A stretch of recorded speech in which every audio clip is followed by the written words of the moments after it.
Torej, eden od načinov, ki je zelo popularen in zelo prijazen do vaše hrbtenice, je dvigovanje iz predklona na eni nogi.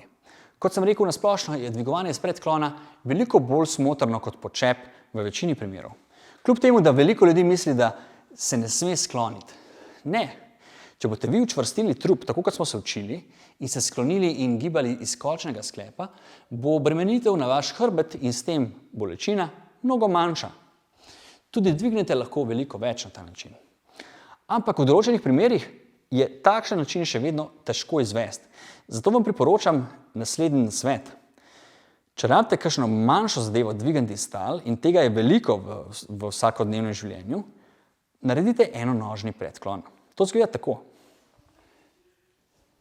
Vidite, z nogo sem zanihal nazaj in potem s težo noge pobral breme.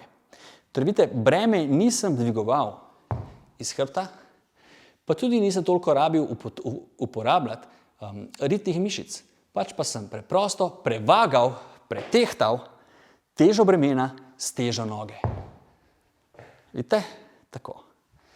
Mnogo stvari, težjih ali lažjih, lahko dvigujete na takšen način. Predvsem lažje stvari. Tudi če nimate ravnotežja, nima veze. Primete se za roko, pojdite z nogo nazaj in poberite breme. Noge tudi ne rabite dvigovati in metati nazaj, da boste kakšnega nokautirali. Ne, ni potrebe po tem. Nogo lahko malček skrčite in greste tako. Glavno je, da se lepo zanihate, tako kot gugalnica. Ta način pobiranja je tudi zelo priporočljiv, če pobirate iz prtljažnika in se naslonite na eno roko in probate pobrati eno breme.